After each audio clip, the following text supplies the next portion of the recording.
Hi dear students.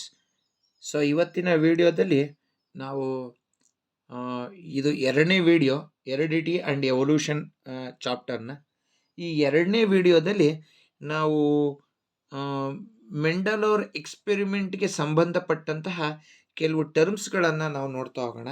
ಆ ಕೆಲವು ಟರ್ಮ್ಸ್ನಲ್ಲಿ ಮೊದಲನೇ ಟರ್ಮು ನಾವು ತಿಳ್ಕೋಬೇಕು, what is a gene. So gene ಅಂದರೆ ಏನು? ಸೊ ಜೀನ್ ಅಂದರೆ ಏನು ಅಂತ ತಿಳ್ಕೋಬೇಕು ಅಂದರೆ ಮೊದಲು ನಾವೇನು ಮಾಡೋಣಪ್ಪ ಅಂದರೆ, ಸೊ ನಮ್ಮ cell in our body millions of cells are they. ನಮ್ಮ ಬಾಡಿನಲ್ಲಿ ಎಷ್ಟು ಸೆಲ್ಸ್ ಇದೆ? We are multi cellular organisms ಆಗಿರೋದ್ರಿಂದ ನಮ್ಮ ಬಾಡಿನಲ್ಲಿ ಮಿಲಿಯನ್ಸ್ ಆಫ್ ಸೆಲ್ಸ್ಗಳು ಇವೆ. ಸೊ ಪ್ರತಿಯೊಂದು ಸೆಲ್ನಲ್ಲೂ ಕೂಡ, so each cell you will contain a nucleus. ಪ್ರತಿಯೊಂದು ಸೆಲ್ನಲ್ಲೂ ಕೂಡ ನ್ಯೂಕ್ಲಿಯಸ್ಸು ಇದ್ದೇ ಇರುತ್ತೆ. ಹಾಗಾದರೆ ಈ ನ್ಯೂಕ್ಲಿಯಸ್ನಲ್ಲಿ you can see a strand like structure. ನೋಡಿ, ಈ ಥರ ಸ್ಟ್ರ್ಯಾಂಡ್ ಲೈಕ್ ಸ್ಟ್ರಕ್ಚರ್ನ ನೋಡ್ತೀರಾ. In nucleus, this is cell and this cell contain nucleus and this nucleus will contain a strand ಅಂತೀನಿ ನಾನು, strand like structure, and those strand like structure are called chromosomes. ಏನು ಹೇಳೋದು ಅರ್ಥ ಆಗ್ತಾ ಇದೆಯಾ? ಸೊ ಪ್ರತಿಯೊಂದು ಸೆಲ್ನಲ್ಲೂ ಕೂಡ ನ್ಯೂಕ್ಲಿಯಸ್ ಇರುತ್ತೆ. ಪ್ರತಿಯೊಂದು ಸೆಲ್ಲಲ್ಲೂ ಕೂಡ ನ್ಯೂಕ್ಲಿಯಸ್ ಇರುತ್ತೆ. ಸೊ ಪ್ರತಿಯೊಂದು ನ್ಯೂಕ್ಲಿಯಸ್ಸಲ್ಲೂ ಕೂಡ you can see that is a strand like structure called chromosome. ಈ chromosome, the entire chromosome is made up of a chemical and that chemical is called as DNA. ನೋಡಿ, ಒಂದೊಂದಕ್ಕೆ ಲಿಂಕ್ ಮಾಡ್ತಾ ಇದ್ದೀನಿ. So in each and every cell there will be nucleus. in the nucleus you can see this strand like structure, and those strand like structure are called as chromosomes, and the entire chromosomes are made up of a chemical, and those chemicals are called as DNA. ಆ ಕೆಮಿಕಲನ್ನು DNA ಅಂತ ಕರಿತೀವಿ. ಈ DNA ನಲ್ಲಿ, in this DNA you can see a portion of DNA or a unit of DNA or a fragment of DNA. ನೋಡಿ, ಎಲ್ಲ ಒಂದೇ. A portion of DNA. ನೋಡಿ, ಈಗ DNA ಇದೊಂದು ಪೋರ್ಷನ್ ತಗೋತೀನಿ, ಅಥವಾ ಇದೊಂದು ಪೋರ್ಷನ್ನು, ಇದೊಂದು portion. Each portion of a DNA or each unit of a DNA or each fragment of a DNA is called as gene. Each portion of a DNA is called as gene, and this gene is responsible for a particular character. ಯಾವುದೇ ಒಂದು character ಇರ್ಬೋದು, ಆ ಕ್ಯಾರೆಕ್ಟರ್ಗೆ ಕಾರಣ ಯಾರಪ್ಪ ಅಂದರೆ, ತಂದೆ ತಾಯಿಯಿಂದ ಮಗಳಿಗೋ ಮಗನಿಗೋ ಯಾವುದೋ ಕ್ಯಾರೆಕ್ಟರ್ ಟ್ರಾನ್ಸ್ಫರ್ ಆಗಿದೆ ಅಂದರೆ ಅದು ಯಾರ ಮೂಲಕ ಟ್ರಾನ್ಸ್ಫರ್ ಆಗಿರೋದು? ಫಾರ್ ಎಕ್ಸಾಂಪಲ್, ತಾಯಿಯ ಸ್ಕಿನ್ ಕಲರ್ ವೈಟ್ ಇದೆ, ಹಾಗಾದರೆ ಮಗ ಅಥವಾ ಮಗಳ ಸ್ಕಿನ್ ಕಲರು ವೈಟ್ ಇದೆ. ಹಾಗಾದರೆ ತಾಯಿಯ ಯಾವ ಕ್ಯಾರೆಕ್ಟ್ರು ಮಗುಗೆ ಟ್ರಾನ್ಸ್ಫರ್ ಆಗಿದೆ? Skin colour. ಹಾಗಾದರೆ ಸ್ಕಿನ್ ಅನ್ನುವಂತಹ ಕಲರು ಯಾರ ಮೂಲಕ ಟ್ರಾನ್ಸ್ಫರ್ ಆಗಿದೆ? That is through gene. ಹಾಗಾದರೆ what is a gene? A gene is something which is responsible for a particular character.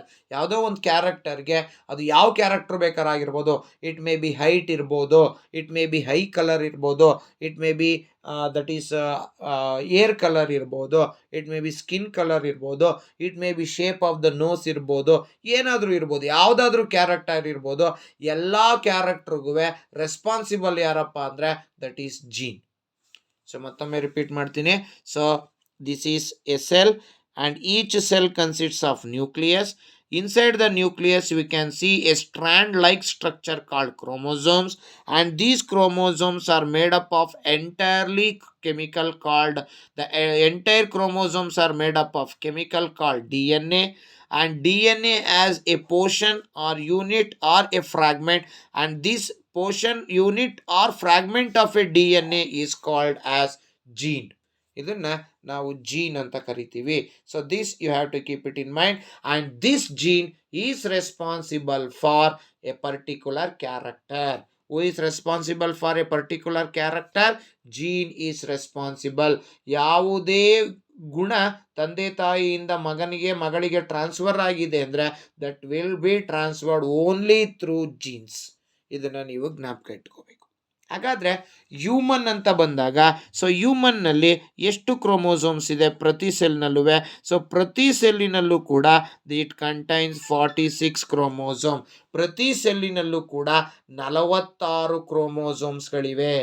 So what is the 46 chromosomes ಅಂತ ಕರಿಬಹುದು, ಅಥವಾ 23 ಪೇರ್ ಅಂತ ಕರಿಬಹುದು. How many pairs? 23 pairs. 46 chromosome, 23 pair.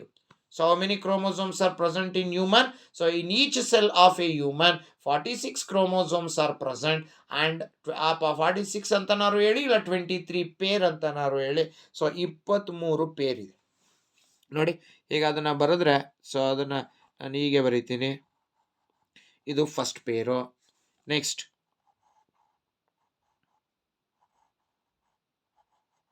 ಇದು second ಪೇರು. ಅದೇ ಥರ ಇದು 22nd.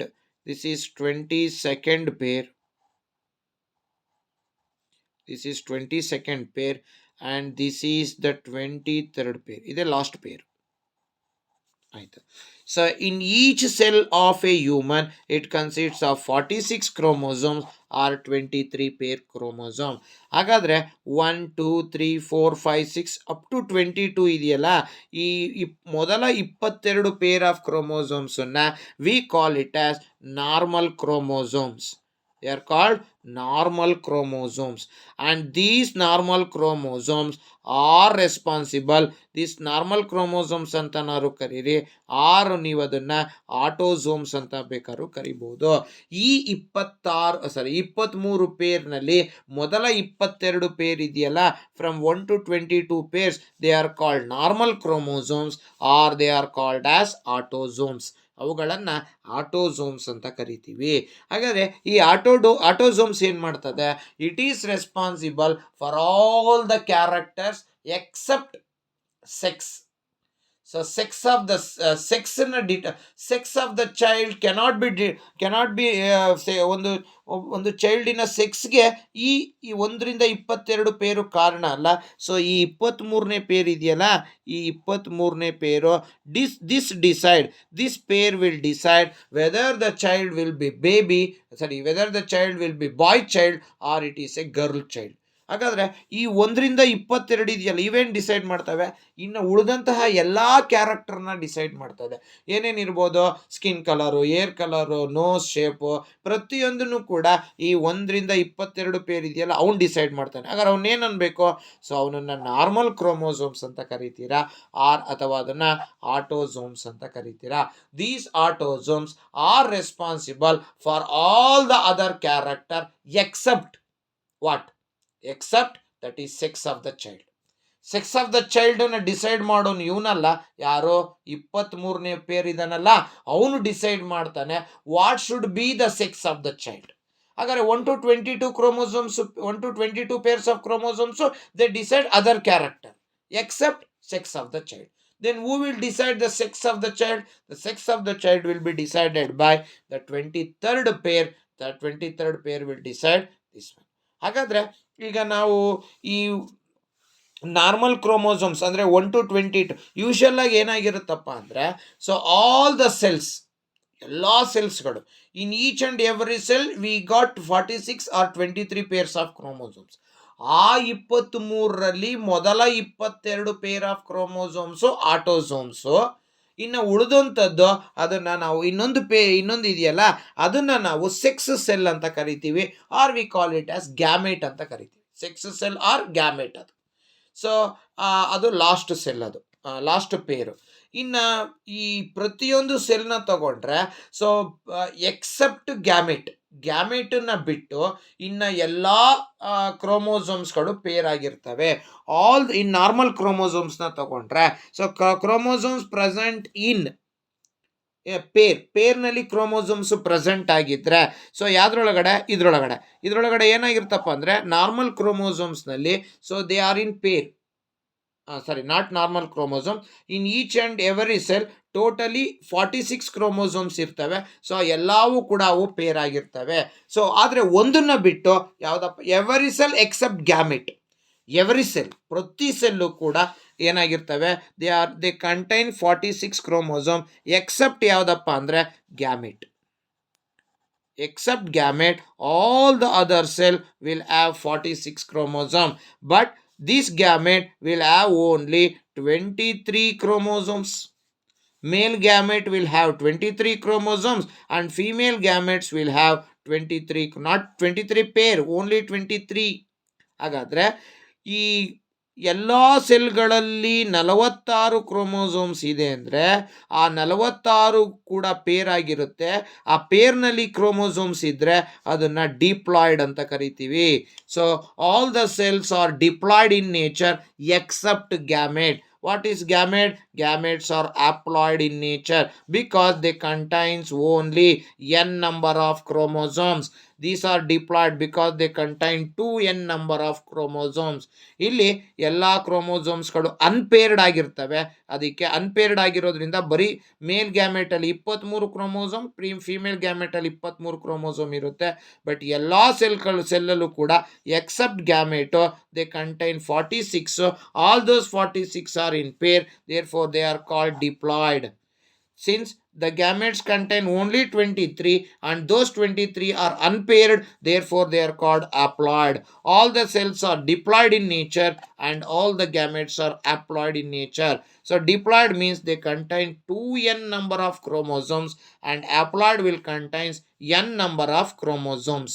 ಸೊ ಇದನ್ನು ನೀವು ಮಸ್ಟ್ ಆ್ಯಂಡ್ ಶುಡ್ ಜ್ಞಾಪಕ ಇಟ್ಕೋಬೇಕು. ಇದಾದಮೇಲೆ ನಾವು ಈಗ ಸುಮ್ಮನೆ ಒಂದು ಎಕ್ಸಾಂಪಲ್ ತಗೊಂಡು ನೋಡೋಣ ಹೇಗೆ ಗ್ಯಾಮೆಟ್ ಫಾರ್ಮೇಷನ್ನಲ್ಲಿ ನನಗೆ ಹೇಳಿದೆ ಮೇಲ್ ಗ್ಯಾಮೆಟಲ್ಲಿ 23 ಕ್ರೋಮೋಸೋಮ್, ಫಿಮೇಲ್ ಗ್ಯಾಮೆಟಲ್ಲಿ 23 ಕ್ರೋಮೋಸೋಮ್ಸ್ ಅಂತ ಹೇಳಿದೆ. ಅದು ಹೇಗೆ ಅಂತ ನೋಡ್ತಾ ಹೋಗೋಣ. ಈಗ ಫಾರ್ ಎಕ್ಸಾಂಪಲ್ ಎ ಮ್ಯಾನ್ ತಗೊಂಡ್ರೆ, ಒಬ್ಬ ಮ್ಯಾನು, ಒಂದು ವುಮನ್ನ ನಾವು ತಗೊಳ್ಳೋಣ. ಸೊ ಮ್ಯಾನ್ ತಗೊಂಡ್ರೆ ಮ್ಯಾನಿನ ಸೆಲ್ ಇದು, ಆಯಿತಾ. ಈ ಸೆಲ್ಲಿನಲ್ಲಿ ನಾವು ನೋಡಿ, ಇದು ಮೊದಲನೇ ಪೇರು, ಇದು 22ನೇ ಪೇರು, ಇದು 23ನೇ ಪೇರು, ಇದು 23rd, ಇದು ಫಸ್ಟ್ ಪೇರು, ಇದು 22nd ಪೇರು, ಇದು 23rd ಪೇರು. ಇದು ಮ್ಯಾನಲ್ಲಿ, ಇದು ವುಮನ್ನಿನಲ್ಲಿ. ಸೊ ಇದು ಫಸ್ಟ್ ಪೇರು, ಇದು 22nd ಪೇರು, ಇದು 23rd ಪೇರ್. ನೋಡಿ 1 22 23 ನೋಡಿ, ಅಬ್ಸರ್ವ್ ಮಾಡಿ. ಇದು ನಾರ್ಮಲ್ ಸೆಲ್ಲು. ಈ ನಾರ್ಮಲ್ ಸೆಲ್ಲಲ್ಲಿ ಎಷ್ಟಿದೆ ನೋಡಿ, 23 ಪೇರ್ ಕ್ರೋಮೋಸೋಮ್ಸ್ ಇದೆ, ಅಂದರೆ 46 ಕ್ರೋಮೋಸೋಮ್ಸ್ ಇದೆ. ಇಲ್ಲೂ ಕೂಡ 46 ಕ್ರೋಮೋಸೋಮ್ಸ್ಗಳು ಇವೆ. ಹಾಗಾದರೆ so a man will get fuse with woman. So ಒಬ್ಬ ಮ್ಯಾನು ಒಂದು ವುಮನ್ ಜೊತೆಗೆ ಫ್ಯೂಸ್, ಅಥವಾ father get fused with mother, ಆವಾಗ ಸೊ ಗ್ಯಾಮೆಟ್ ಫಾರ್ಮೇಷನ್ ಆಗುತ್ತೆ. ಹಾಗಾದರೆ during reproduction in male gametes are produce. The male gametes are called sperms. In woman during reproduction the female gametes are produced and those female gametes are called eggs. Male ಗ್ಯಾಮೆಟನ್ನ sperms ಅಂತ ಕರಿತೀವಿ, female ಗ್ಯಾಮೆಟನ್ನ eggs ಅಂತ ಕರಿತೀವಿ. ಹಾಗಾದರೆ ಈ during reproduction in male gametes are formed and those male gametes are called sperms, and in female gametes are formed, that is called as eggs. ಆಯಿತು. ಹಾಗಾದರೆ ಈ ಸ್ಪರ್ಮಲ್ಲಿ ಸ್ಪರ್ಮ್ ಅಂತ ಬಂದಾಗ ಗ್ಯಾಮೆಟು. ಹಾಗಾದರೆ ಗ್ಯಾಮೆಟಲ್ಲಿ ಏನಾಗಿರುತ್ತೆ ಅಂತ ನೋಡೋಣ. ಇದು ನಾರ್ಮಲ್ ಸೆಲ್ ಕ್ಯಾರಿ, ಇದು ಸೆಕ್ಸ್ ಸೆಲ್ಲು, ಇದು ಸೆಕ್ಸ್ ಸೆಲ್ಲು. ಹಾಗಾದರೆ ನಮಗೆ ಗೊತ್ತಿದೆ sex cells are haploid in nature, that is male gametes or for female gamete they contain only 23 pair, only 23 not pair. ನೋಡಿ, ಈ ಎರಡರಲ್ಲಿ ಮೊದಲನೇ ಮ್ಯಾನ್ ಅಂತ ಬಂದಾಗ ಇವನ ಮೊದಲ ಪೇರಿನಲ್ಲಿ ಇದು ಅಥವಾ ಇದು ಎಲ್ಲಿಗೋಗುತ್ತೆ, ದಟ್ ಈಸ್ ಸ್ಪರ್ಮ್ಗೆ ಹೋಗುತ್ತೆ. ನೆಕ್ಸ್ಟ್ ಎರಡನೇದ್ರಲ್ಲಿ 1, 22ನೇದಲ್ಲಿ 1, 23ನೇದಲ್ಲಿ 1. ಹಾಗಾದರೆ 1 2 22, 23. ಹಾಗಾದರೆ ನೋಡಿ, during reproduction, during the formation of gamete formation ಆಗಬೇಕಾದ್ರೆ, ಅಂದರೆ ಸ್ಪರ್ಮು ಪ್ರೊಡ್ಯೂಸ್ ಆಗಬೇಕಾದ್ರೆ, ಸೊ ನೋಡಿ 1 to 23 ಅಂದರೆ ಅನ್ಪೇರ್ಡ್ ಕ್ರೋಮೋಸೋಮ್ಸ್ ಇರುತ್ತವೆ. ಅದಕ್ಕೆ ಗ್ಯಾಮೆಟ್ಸ್ ಆರ್ ಆಪ್ಲಾಯ್ಡ್ ಇನ್ ನೇಚರ್ ಅಂತ ಕರಿತೀವಿ. Normal cells are diploid in nature and these gametes are haploid in nature because they contain only unpaired chromosomes. 1 to 23 ತಗೊಂಡ್ರೆ all the 23 are unpaired only, therefore they are called as that is haploid. ಇನ್ನು ಮದರ್ನಲ್ಲಿ ತಗೊಂಡ್ರು ಕೂಡ ಅಥವಾ ವುಮನ್ನಲ್ಲಿ ತಗೊಂಡ್ರೆ ಇಲ್ಲೂ ಕೂಡ so ನೋಡಿ, ಇವೆ ಫಸ್ಟ್ ಪೇರಲ್ಲಿ ಒಂದು ಕ್ರೋಮೋಸೋಮ್ ಬರುತ್ತೆ, ನೆಕ್ಸ್ಟ್ 22ನೇ ಪೇರಲ್ಲಿ ಒಂದು ಕ್ರೋಮೋಸೋಮು, 23ನೇ ಪೇರಲ್ಲಿ ಒಂದು ಕ್ರೋಮೋಸೋಮ್ ಬರುತ್ತೆ. ಹಾಗಾದರೆ ಈಗ ನಾವು ಅಬ್ಸರ್ವ್ ಮಾಡಿದ ಹಾಗೆ ಏನಾಯಿತು, during gamete formation half of the number of chromosomes can be seen in male gamete and half of the number of chromosomes can be seen in female gamete. What is the half of 46? 23. What is half of 46? 23. So 23 chromosomes are present, unpaired chromosomes are present in sperms, and 23 chromosomes, unpaired chromosomes are present in, that is, woman.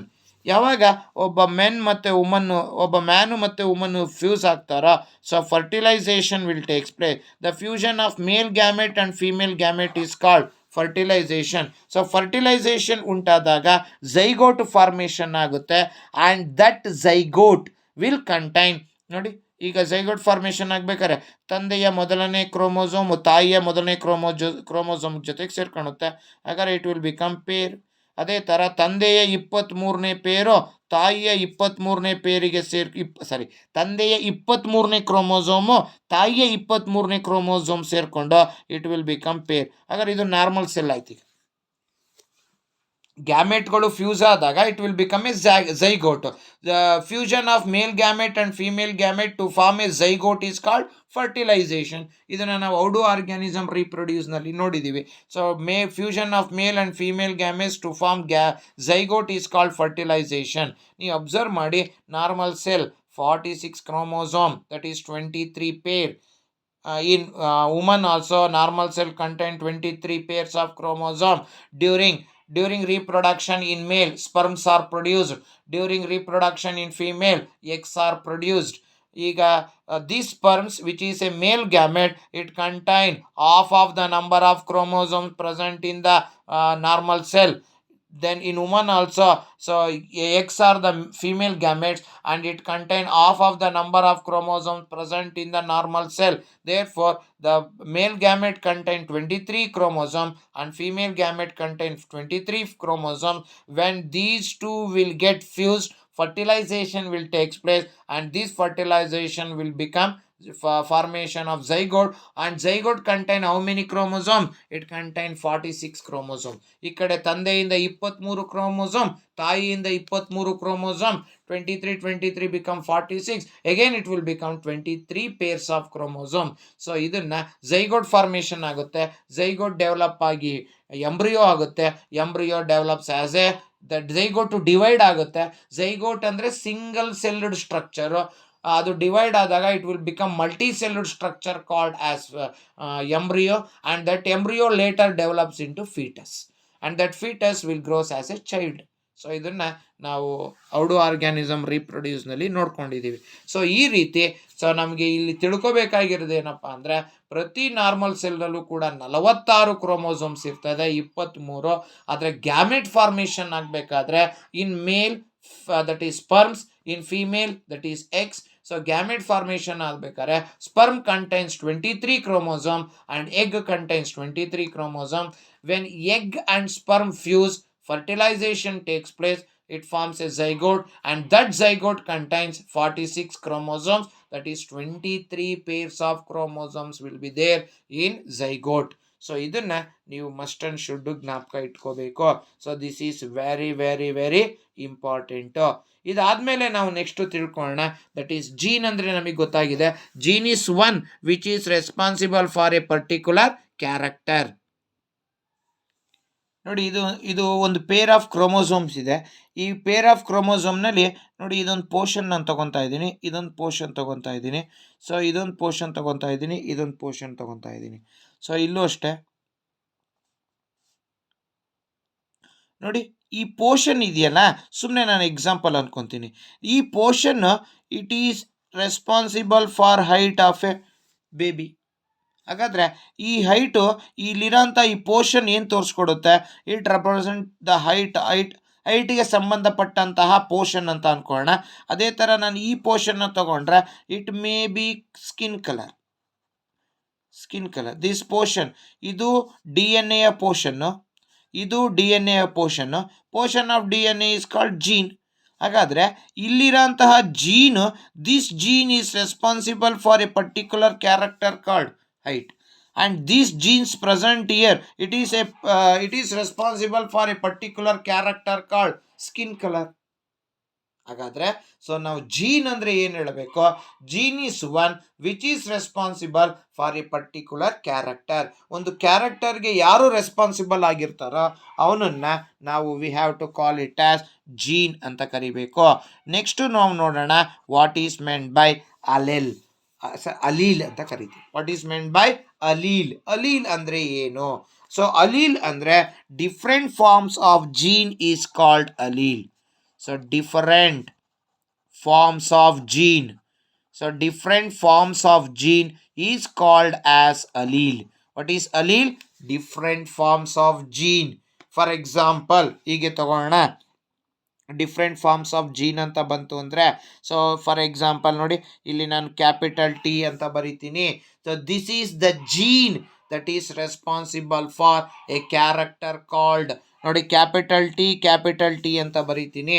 ಇದರ ಅರ್ಥ ಏನಪ್ಪ ಅಂದರೆ, so it is a gene responsible for a character called tallness, tall of a plant. Next small T ಅಂತ ಬರೀತೀನಿ. So this is a gene responsible for a character called dwarf. ಇದನ್ನು ನಾನು this gene is responsible for tallness and this gene is responsible for dwarfness.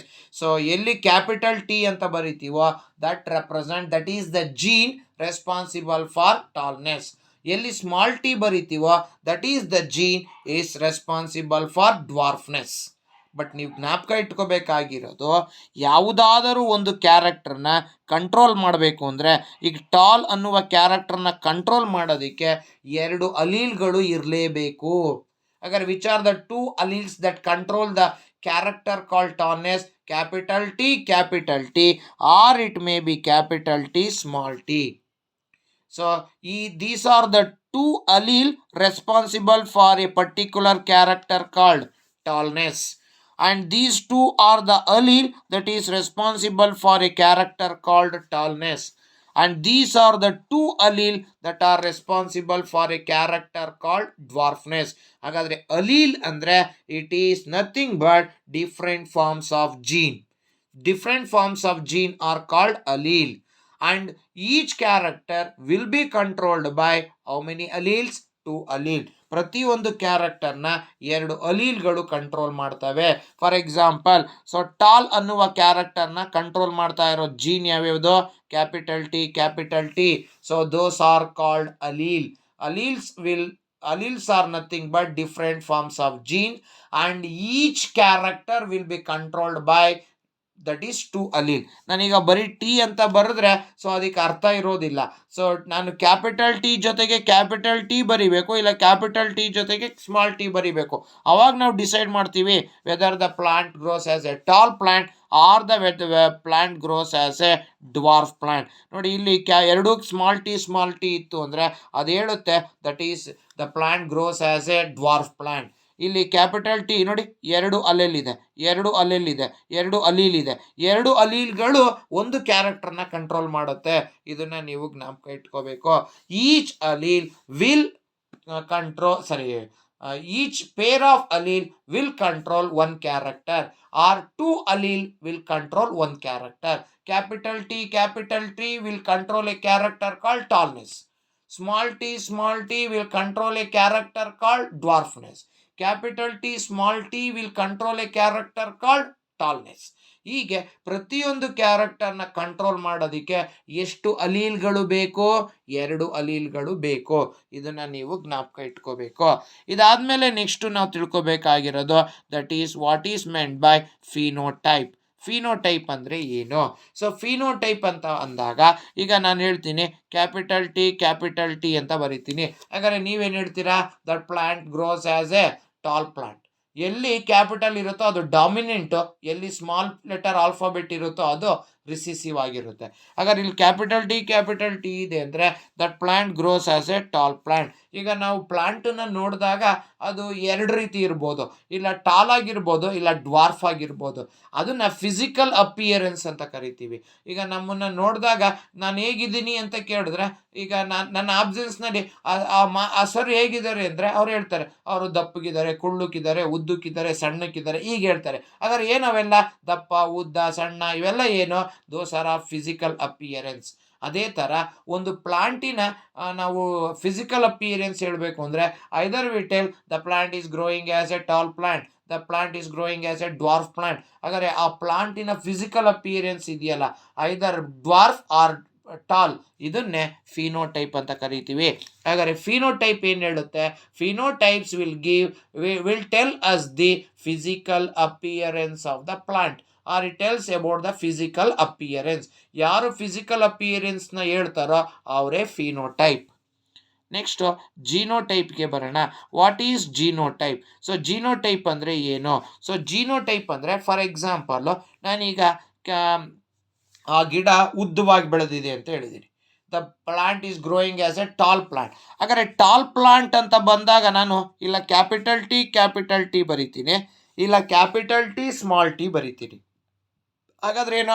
ಇದು ನೋಡಿದ ತಕ್ಷಣ ನೀವು ಹೇಳ್ತೀರಾ ಏನಂತ? Yes, the plant is growing as a tall plant. ಇದು ನೋಡಿದ ತಕ್ಷಣ ನೀವು ಹೇಳ್ತೀರಾ yes, the plant is growing as a tall plant. Next ಹಿಂಗೆ ಬರಿತೀನಿ ನಾನು. ಹಿಂಗೆ ಬರೀದ ತಕ್ಷಣ ನೀವು ಹೇಳ್ತೀರಾ yes, the plant is growing as a dwarf plant ಅಂತ ಹೇಳ್ತೀರಾ. ಹಾಗಾದರೆ ಫಿಸಿಕಲ್ ಅಪಿಯರೆನ್ಸ್ ಹೇಳ್ಬಿಟ್ರಿ. ಯಾವುದನ್ನು ನೋಡಿಕೊಂಡು? ಅಲೀಲ್ಗಳನ್ನು ನೋಡಿಕೊಂಡು. Capital T tall, capital T tall, small T dwarf. ಹಾಗಾದರೆ ಈ ಕ್ಯಾಪಿಟಲ್ ಟಿ ಅಂದರೆ tall is the physical appearance ಅಂದರೆ ಫಿನೋಟೈಪ್. ಆ ಟಾಲ್ನೆಸ್ಗೆ ಕಾರಣವಾದ ಜೀನ್ ಯಾರು? Capital T is responsible for the tallness. ಹಾಗಾದರೆ ಈ ಜೀನ್ ಇದೆಯಲ್ಲ, the gene responsible for the phenotype, or the gene responsible for the tallness, or the gene responsible for the dwarfness is called genotype. ಟಾಲ್ನೆಸ್ಗೆ ಕಾರಣವಾದ gene ಇದೆಯಲ್ಲ ಅದನ್ನೇ genotype ಅಂತ ಕರಿತೀವಿ.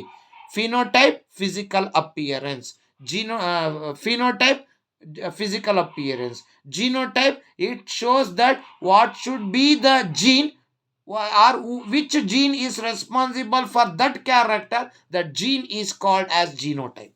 ಈಗ ಟಾಲ್ನೆಸ್ಗೆ ಕಾರಣ ಏನು? Either capital T or capital T small T, ಇದೇ ಕಾರಣ. ಹಾಗಾದರೆ ಆ ಕ್ಯಾಪಿಟಲ್ ಟಿ ಅನ್ನೋ ಜೀನ್ ಇದೆಯಲ್ಲ ಅದನ್ನೇ ಜೀನೋಟೈಪ್ ಅಂತ ಕರಿತೀವಿ. ಸ್ಮಾಲ್ ಟಿ ಅಂತ ಇದೆಯಲ್ಲ ಆ ಜೀನು, ಅದನ್ನೇ ಜೀನೋಟೈಪ್ ಅಂತ ಕರಿತೀವಿ. ಕ್ಯಾಪಿಟಲ್ ಟಿ ಸ್ಮಾಲ್ ಟಿ ಅಂತ ಇದೆಯಲ್ಲ ಜೀನು, ಅದನ್ನೇ ನಾವು ಜೀನೋಟೈಪ್ ಅಂತ ಕರಿತೀವಿ. ಯಾವ ಜೀನು ಟಾಲ್ನೆಸ್ಗೆ, ಡ್ವಾರ್ಫ್ನೆಸ್ಗೆ, ಅಥವಾ ಯಾವುದೇ ಕ್ಯಾರೆಕ್ಟರ್ಗೆ, it may be any character, ಯಾವುದೇ ಕ್ಯಾರೆಕ್ಟರ್ಗೆ ಕಾರಣವಾದ ಜೀನನ್ನ ಜೀನೋಟೈಪ್ ಅಂತ ಕರಿಬೇಕು. ಜೀನೋಟೈಪ್ನಲ್ಲಿ ಜೀನ್ ಕಾರಣ ಆಗಿರುತ್ತೆ. ಆ ಜೀನು ಇಲ್ಲ, it may be tall, it may be dwarf, ಏನಾಗಿರ್ಬೋದು. Tall dwarf physical appearance phenotype. ಆ ಟಾಲ್ನೆಸ್ಗೆ ಡ್ವಾರ್ಫ್ನೆಸ್ಗೆ ಕಾರಣ ಇದೆಯಲ್ಲ ಜೀನು, ಅದು ಜೀನೋಟೈಪ್. ಸೊ ಈ ರೀತಿ ನಾವು ಫಿನೋಟೈಪ್ ಜೀನೋಟೈಪ್ ಬಗ್ಗೆ ತಿಳ್ಕೊಬೇಕು. ಇದಾದಮೇಲೆ ನೆಕ್ಸ್ಟ್ ನಾವು ತಿಳ್ಕೊಬೇಕು what is meant by homozygous and what is meant by heterozygous. Homozygous ಅಂದರೆ ಏನು? ಎಟಿರೋಝೈಗಸ್ ಅಂದರೆ ಏನು? ಹೋಮೋಝೈಗಸ್ ಅಂದರೆ the condition of having same type of allele. ಒಂದೇ, the condition having same type of allele. Capital T same type of allele. ಎರಡು allele ಇದೆ, ಎರಡು allele same ಆಗಿದೆ. Small T they are having the same allele. ಹಾಗಾದ್ರೆ ಏನು ಹೇಳಬೇಕು? Homozygous ಅಂದರೆ the condition of having same type of allele. The condition having same type of allele is called as homozygous. ಇನ್ನು ಎಟ್ರೋಝೈಗಸ್ಗೆ ಬಂದರೆ ಕ್ಯಾಪಿಟಲ್ ಟಿ ಸ್ಮಾಲ್ ಟಿ ಅಥವಾ small T capital T ನೋಡಿ ಇಲ್ಲಿ, the condition of having different type of allele. ಇದು capital T small T different type, small T capital T different type. The condition of having different type of alleles are called as heterozygous. The condition of having same type of allele are called as homozygous. Homo ಅಂದ್ರೆ same ಅಂತ. ಏನ್ same ಇದೆ? That is called allele is same. ನೋಡಿ, ಎರಡು ಅಲೀಲ್ಗಳು same ಆಗಿದೆ, ಎರಡು ಅಲೀಲ್ಗಳು small T ಎರಡು same. If the condition of having different allele, ಒಂದು ಕ್ಯಾಪಿಟಲ್ ಇದೆ, ಒಂದು ಸ್ಮಾಲ್ ಇದೆ, ಒಂದು ಸ್ಮಾಲ್ ಇದೆ, ಒಂದು ಕ್ಯಾಪಿಟಲ್ ಇದೆ, ಡಿಫ್ರೆಂಟ್ ಅಲೀಲ್ಗಳು ಇದ್ದರೆ ಹೆಟ್ರೋಸೈಗಸ್, ಸೇಮ್ ಅಲೀಲ್ಗಳು ಇದ್ದರೆ ಹೋಮೋಸೈಗಸ್ ಅಂತ ಕರಿತೀವಿ. So like this we should study about homozygous and heterozygous.